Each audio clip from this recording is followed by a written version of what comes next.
तो चलिए फ्रेंड्स, ये हमारा बन गया है गोली दर्पण। गोली दर्पण कहने का मतलब, गोली दर्पण वैसे मेनली दो प्रकार के होते हैं। एक होता है उत्तल दर्पण और दूसरा होता है अवतल। एक होता है उत्तल, दूसरा होता है अवतल। अब जो हम लोग ये गोली दर्पण बनाए हैं अपना, ये हमारा है अवतल दर्पण। ये हमारा कौन सा दर्पण है? अवतल। अगर आप लोगों को नहीं पता है तो जानकारी के लिए बता दें कि उत्तल दर्पण वह दर्पण होता है जिसका परावर्तक पृष्ठ बाहर की तरफ निकला होता है, लेकिन इसका परावर्तक पृष्ठ अंदर की ओर दबा हुआ है। इसलिए जो ये वाला दर्पण है, यह है हमारा अवतल दर्पण।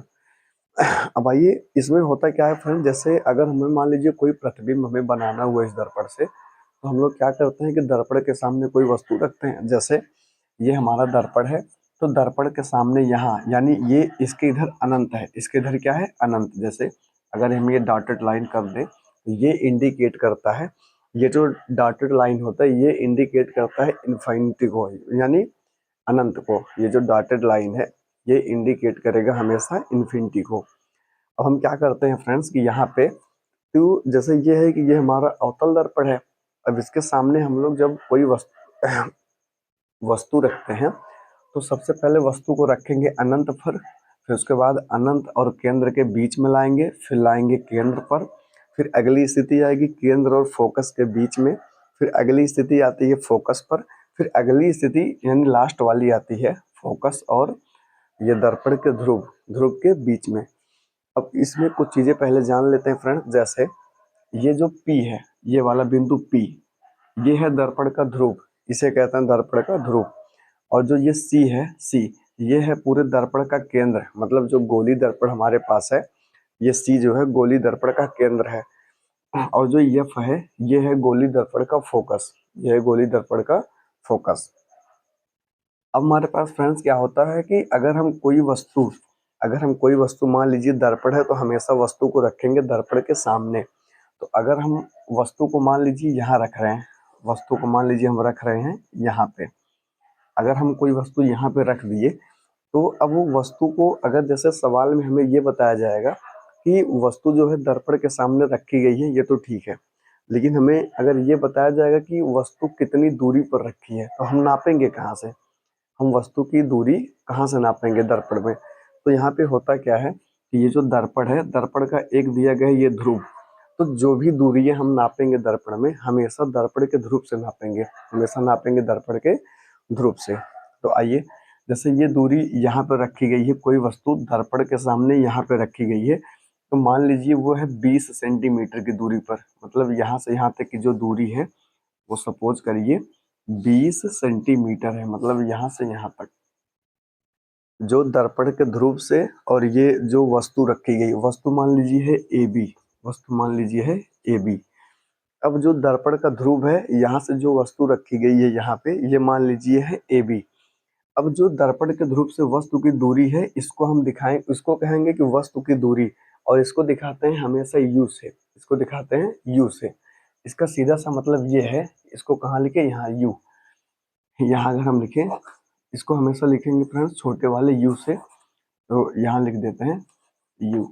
यू बराबर होता है वस्तु की दूरी, वस्तु की दूरी, यू बराबर होता है वस्तु की दूरी। अच्छा ठीक है, अगर हम वस्तु यहाँ पर रख देंगे, अच्छी बात है। अब उसके बाद होता क्या है कि अब यहाँ पे इसका एक प्रतिबिंब बनेगा, तो जैसे वस्तु रखेंगे तो इसका कोई प्रतिबिंब भी बनेगा। अब प्रतिबिंब बनेगा कहाँ? अगर मान लीजिए प्रतिबिंब यहाँ पर, सपोज करिए प्रतिबिंब बन गया यहाँ पे, तो ये बना है ए डैश और ये बना है बी डैश, ये मान लीजिए प्रतिबिंब बना है।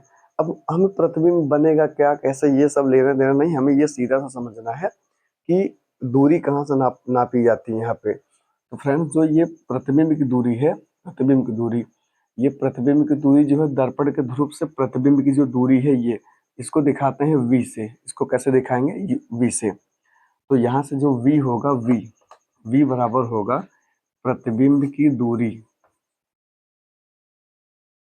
प्रतिबिंब की,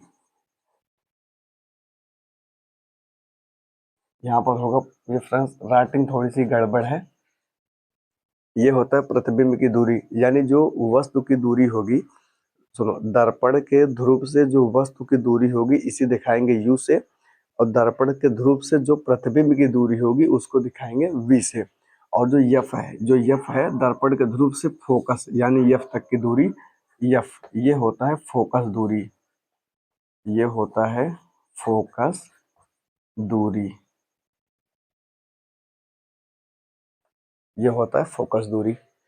तो कहने का मतलब यह है कि u बराबर वस्तु की दूरी है, v बराबर प्रतिबिंब की दूरी है, और उसके बाद ये बराबर है फोकस दूरी।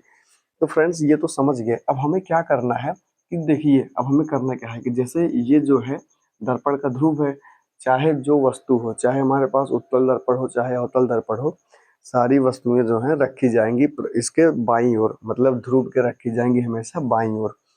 तो फ्रेंड्स ये तो हो गया। अब हमें करना क्या है, हमारा मेन मोटिव पढ़ना यहाँ पे चिन्ह परिपाटी। तो चिन्ह परिपाटी के लिए हम लोग क्या करेंगे कि यहाँ पे ये जो दर्पण का ध्रुव है, अभी थोड़ी देर पहले हम लोगों ने पढ़ा था कोऑर्डिनेट, तो इसमें कोऑर्डिनेट का क्या काम है, कोऑर्डिनेट का इसमें क्या काम है आइए देखते हैं। जैसे कि फ्रेंड्स ये है मान लीजिए दर्पण का ध्रुव, और ये है कोऑर्डिनेट, यहाँ पे बनाते हैं, यहाँ पे ये है, ये सपोज करिए है कोऑर्डिनेट, अभी थोड़ी देर पहले हम लोगों ने बनाया था। ये है x, ये है x डैश, ये है y और ये है y डैश, ठीक है। अब फ्रेंड्स कोऑर्डिनेट में क्या होता है, एक होता है 0 0, ये बिंदु अभी को हम बताए थे जिसको बोलते हैं मूल बिंदु। और कोऑर्डिनेट पे जो मूल बिंदु होता है, जो काम करता है मूल बिंदु, यही सेम काम दर्पण में करता है दर्पण का ध्रुव, दर्पण का ध्रुव। इसका मतलब ये है, अब हम इस वाले दर्पण को उठा करके लाएंगे, रखेंगे इसके कोऑर्डिनेट पे, यानी कुछ स्थिति ऐसी बनेगी,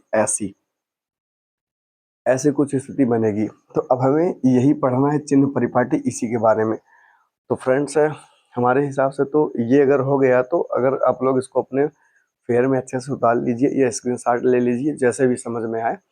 तो अब आज के लिए इतना ही। बाकी अगले वीडियो में हमें क्या करना है, अगले लेक्चर में, कि ये जो कोऑर्डिनेट है और ये जो चिन्ह परिपाटी है, मतलब कोऑर्डिनेट उसके बाद दर्पण, अगले वीडियो में हमें कोऑर्डिनेट और दर्पण दोनों को मिला करके एक में पढ़ना है। फिर कोऑर्डिनेट हम लोग चिन्ह परिपाटी बड़े आराम से समझ जाएंगे। ठीक है फ्रेंड्स, तो मिलते हैं अगले लेक्चर में एकदम अच्छे से। तब तक के लिए जय हिंद। ये आप लोग देखते रहिए आराम से।